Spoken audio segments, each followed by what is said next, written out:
campanha para a manutenção do nosso grupo. Participe acessando nosso site.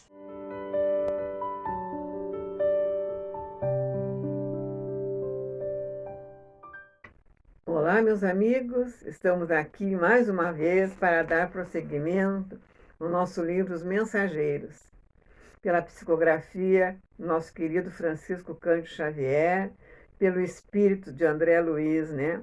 A Vida no Mundo Espiritual. Hoje nós vamos ler o 9º e o 10º capítulo, mas antes vamos lembrar, né? Capítulo 7º e o 8º. Capítulo 7 é a queda de Otávio, aquele grande exemplo, né, que veio com compromisso ainda com 6 entidades que o ajudavam no nosso lar, né, para fazer o seu empreendimento mediúnico aqui na Terra.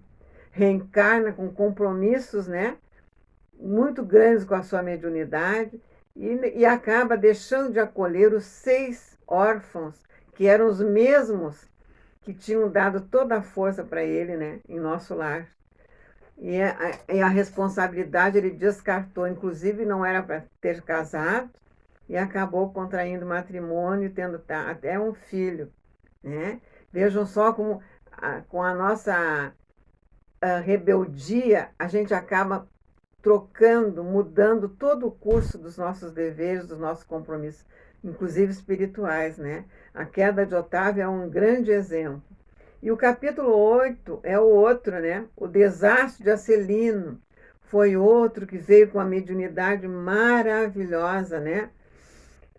E acabou 11 anos, quando desencarnou, nos tormentos inferiores, nas zonas inferiores, porque falhou, né, com tudo. Uma mediunidade maravilhosa, vidência, audiência, psicografia.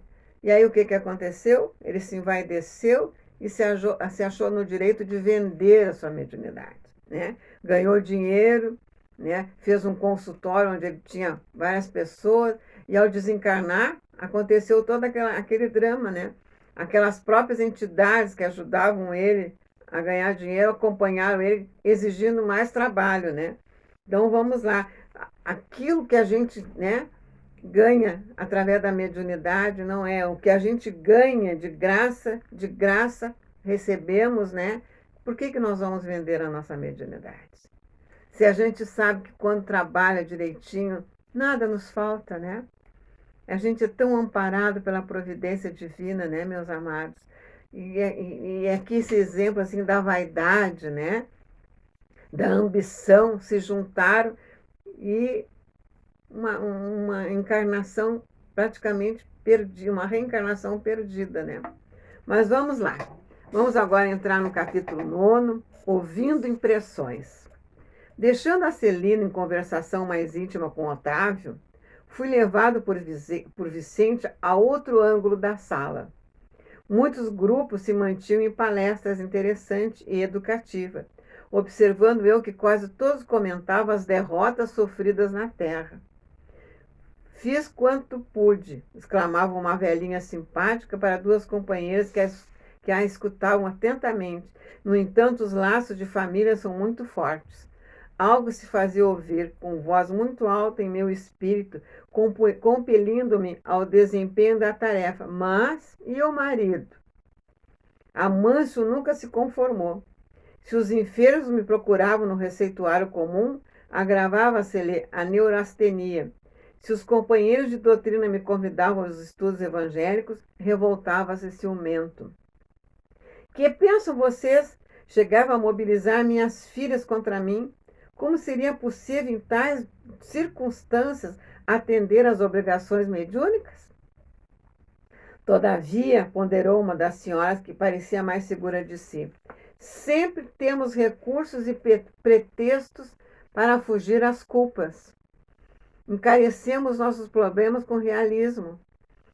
Há de convir que, com o socorro da boa vontade, sempre lhe ficariam alguns minutos na semana e algumas pequenas oportunidades para fazer o bem.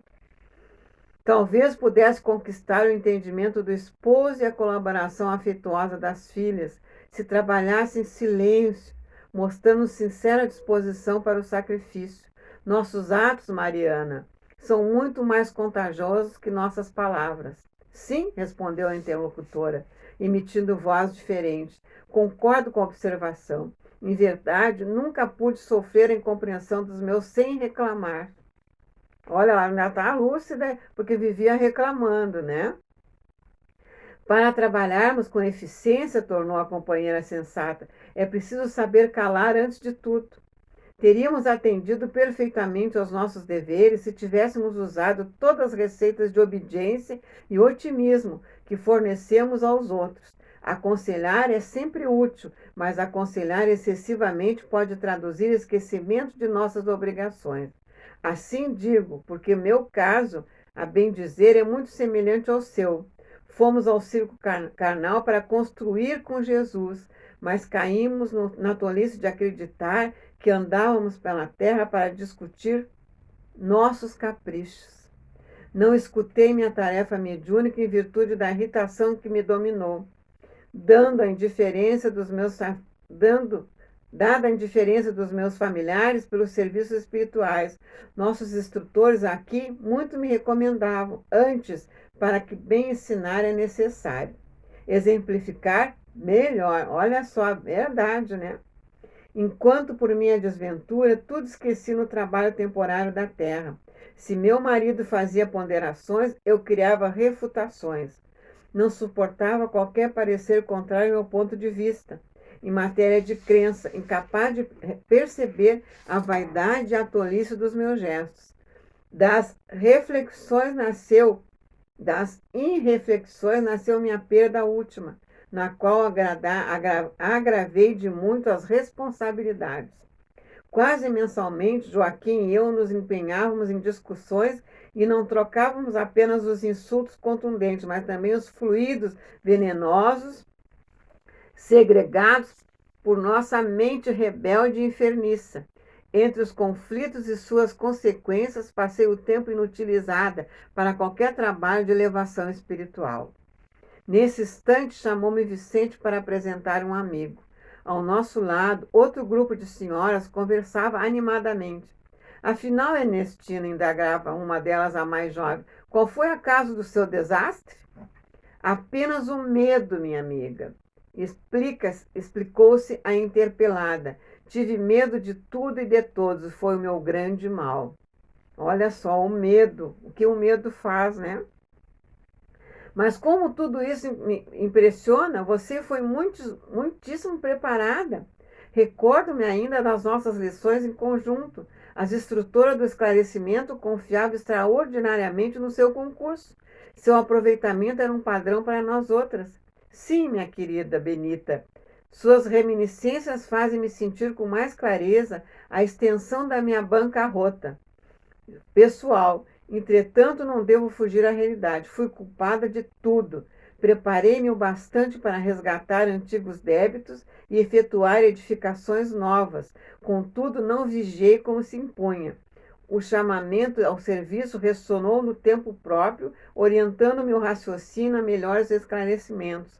Nossos instrutores me proporcionaram os mais santos incentivos, mas desconfiei dos homens, dos desencarnados e até de mim mesma. Nos estudiosos do plano físico, enxergava pessoas de má fé.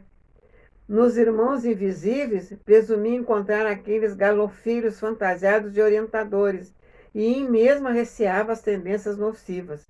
Muitos amigos tinham-me em conta de virtuosa, pelo rigorismo das minhas exigências. Todavia, no fundo, eu não passava de enferma voluntária, carregada de aflições inúteis. Que coisa, né, meus irmãos? Bem claro isso aqui, né? Foi uma grande infantilidade da sua parte, retrucou a outra. Você olvidou que na esfera carnal o maior interesse da alma é a realização de algo útil para o bem de todos, com vistas ao infinito e à eternidade. Nesse mistério, é indispensável contar o assédio de todos os elementos contrários, ironias da ignorância, ataques da insensatez, sugestões inferiores da nossa própria animalidade surgirão. Com certeza, no caminho de todo trabalhador fiel. São circunstâncias lógicas e fatais do serviço, porque não vamos ao mundo físico para descanso injustificável, mas para lutar pela nossa melhoria, a despeito de todo impedimento fortuito. Compreendo agora, disse a outra, todavia o receio das mistificações prejudicou minha bela oportunidade. Minha amiga, tornou a interlocutora, é tarde para lamentar. Tanto tememos as mistificações que acabamos por mistificar os serviços do Cristo. Olha que interessante isso aqui, ó. Eu vou até repetir. Tanto tememos as mistificações que acabamos por mistificar os serviços do Cristo. Que lindo exemplo esse dela, hein? Eu ouvi a palestra com interesse crescente, mas o companheiro levou-me de adiante para novas apresentações. Atendi a esses agradáveis deveres da sociedade do nosso lar, mas para não perder ensejo de destruir-me, continuava atento às conversações em torno. Alguns cavalheiros mantinham discreta permuta de pareceres. Reconheço que fali, dizia um deles em tom grave, e muito já espiei nas regiões inferiores, mas aguardo novos recursos da providência. Faltou-me, porém, bastante orientação para o caminho? Perguntava um companheiro. Explico-me, esclareceu o primeiro. Faltou-me o amparo da esposa. Enquanto a tive ao meu lado, verificou-se profundo equilíbrio em minhas forças psíquicas. A companhia dela, sem que eu pudesse explicar, compensava-me todo o gasto de energia mediúnica. Minha noção de balanço estava nas mãos de minha querida Adélia. Esqueci-me, porém, de que o bom servo deve estar preparado para o serviço do Senhor em qualquer circunstância. Não aprendi a ciência da conformação, nem me resignei a percorrer sozinho as estradas humanas. Quando me senti sem a dedicada companheira, arrebatada pela morte, amedrontei-me por sentir-me em desequilíbrio e erradamente procurei substituí-la. E fui acidentado. Extremamente ligada a entidades malfazejas, minha segunda mulher, com seus desvarios, arrastou-me a perversões sexuais de que nunca me supusera capaz. Voltei insensivelmente ao convívio de criaturas perversas e, tendo começado bem, acabei mal. Meus desastres foram enormes, entretanto, embora reconheça minha deficiência, entendo, ainda hoje, que o triunfo, mesmo no futuro, semear muito difícil sem a companhia bem-amada. Tornar-se a palestra sumamente interessante. Desejava acompanhar o curso, mas Vicente chamou minha atenção para outro assunto e era necessário acompanhá-lo. Vejam só quantas coisas se atravessam na nossa caminhada, né? Uma que discutia com o marido, né? Ficava com a sua psicosfera envolvida de maledicência e de entidades, né, danadas, estragando toda aquela coisa linda que ela se comprometeu, e o outro, né, separou-se, a primeira esposa desencarnou, né, separou-se pelo desencarne, ele casou com uma que era meia pervertida e ele foi junto, né, sem ter aquela força, né, o dever não falou mais alto, né. Mas vamos agora para o capítulo 10. A experiência de Joel. Afastando-nos para um canto do salão, acompanhei Vicente, que se dirigia a um velhote de fisionomia simpática. Então, meu caro Joel, como vai? Perguntou atencioso. O interpelado teve uma expressão melancólica e informou. Graças à bondade divina, sinto-me bastante melhorado. Tenho ido diretamente às aplicações magnéticas dos gabinetes de socorro no auxílio e estou mais forte. Cederam as vertigens, indagou o companheiro com interesse. Agora são mais espaçadas e quando surge não me aflige o coração com tanta intensidade. Nesse instante, Vicente descansou os olhos muito lúcidos nos meus e disse sorrindo. Joel também andou nos círculos carnais em tarefa mediúnica e pode contar experiência muito interessante. O novo amigo, que me parecia um enfermo em princípios de convalescência, esboçou melancólico sorriso e falou. Foi minha tentativa na terra, mas fracassei. A luta não era pequena e fui fraco demais.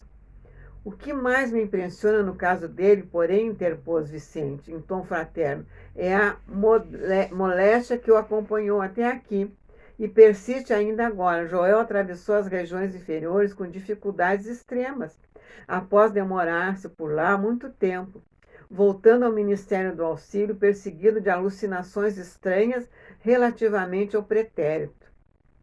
Ao passado? Perguntei surpreendido. Sim, esclareceu Joel humilde. Minha tarefa mediúnica exigia sensibilidade mais apurada, e quando me comprometi à execução do serviço, fui ao Ministério do Esclarecimento, onde me aplicaram tratamento especial, que me aguçou as percepções.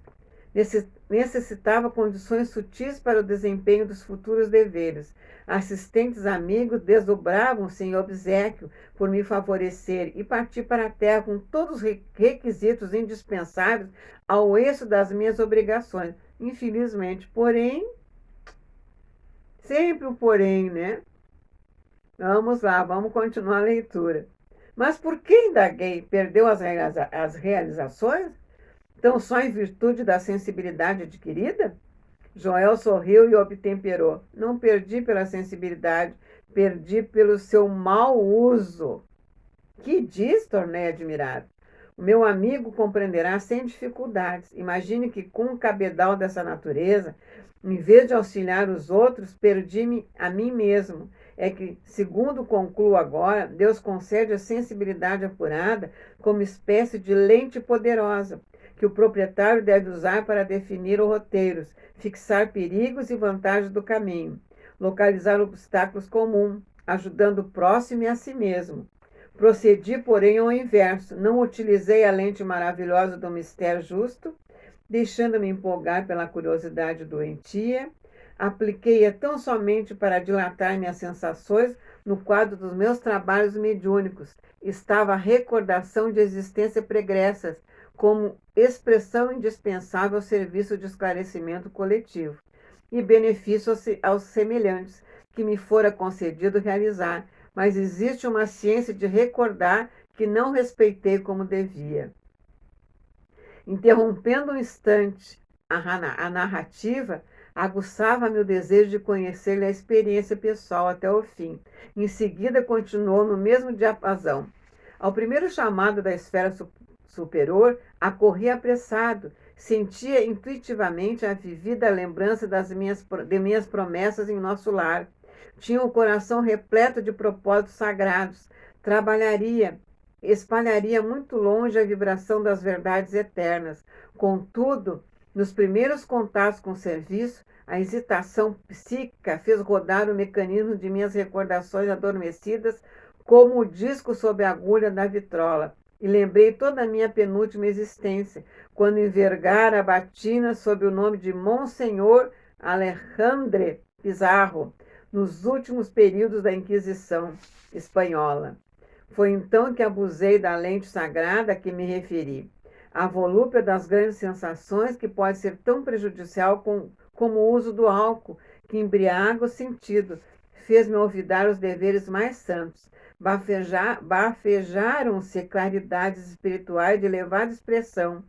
Desenvolveu-se-me a clarividência, mas não estava satisfeito, senão com rever meus companheiros visíveis e invisíveis no setor das velhas lutas religiosas.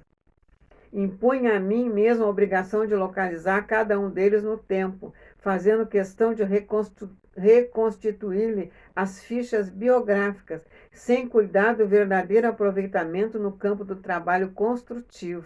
Vejam só, ele veio com uma mediunidade lindíssima, né? Com vários quesitos, vários talentos, né? E aplicou mal, né? Pelo que está dando para perceber.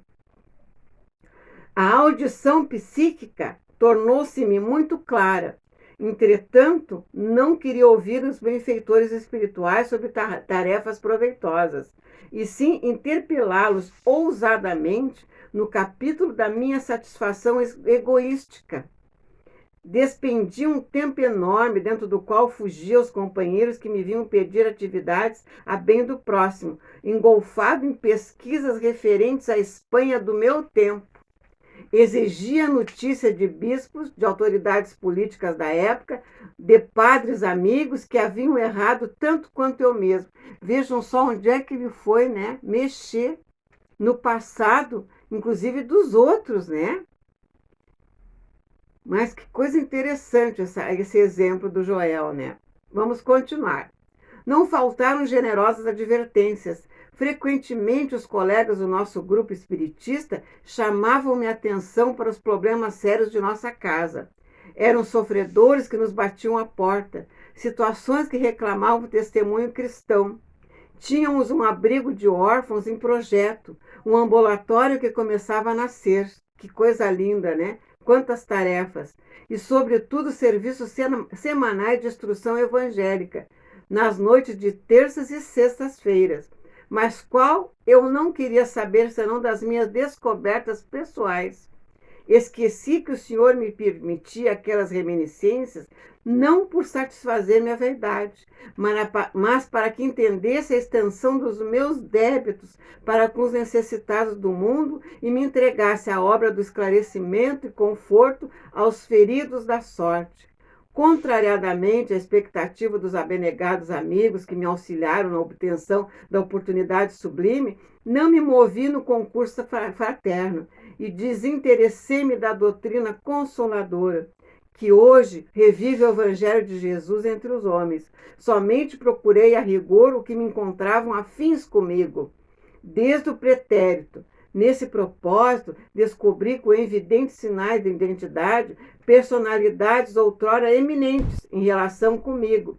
Reconheci o senhor Higino de Salcedo, grande proprietário de terras, que me havia sido magnânimo protetor perante as autoridades religiosas da Espanha.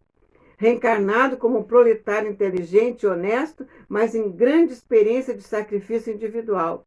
Revi o velho Gaspar de Lorenzo, figura solerte de inquisitor cruel, que me fizera muito bem, reencarnado como um paralítico e cego de nascença.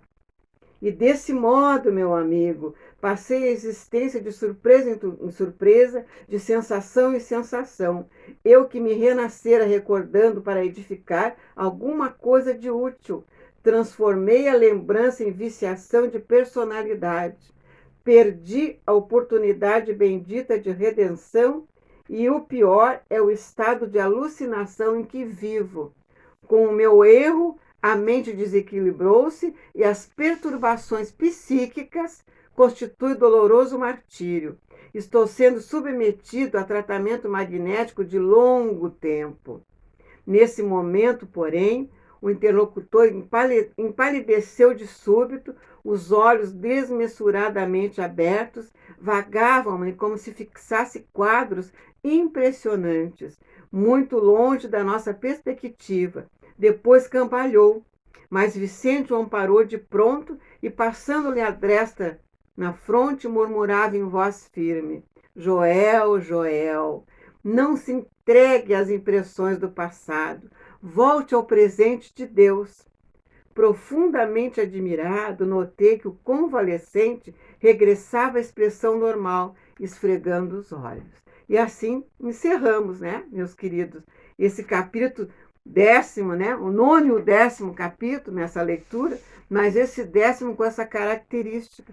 Ele veio com perspectivas, né, de mediunidade para servir em vários setores, né? A grandiosidade do trabalho daquele lugar que ele estava comprometido, né? Para fazer a caridade no total, né? E estudos, tudo. E ele se distraiu porque teve, né, uma lembrança do passado e aí foi mexer no seu passado, no passado dos outros, né? Ainda revolvendo a Inquisição, né, meus amados, que é uma coisa muito cruel, que ficou marcada em muitas entidades, né? Mas assim terminamos a leitura de hoje. Eu agradeço que tenham acompanhado, vocês tenham acompanhado os nossos trabalhos no canal. Continue acessando o nosso canal, assistindo todas as nossas palestras, nossos trabalhos dominicais, muito lindos. E que Deus, né, meus amados, continue nos amparando, nos abençoando e que nós temos tenhamos consciência da responsabilidade com nossa mediunidade. E que esse Deus amado, Jesus, nos abençoe. Até a próxima, meus amados. Que assim seja. Campanha para a manutenção do nosso grupo. Participe acessando nosso site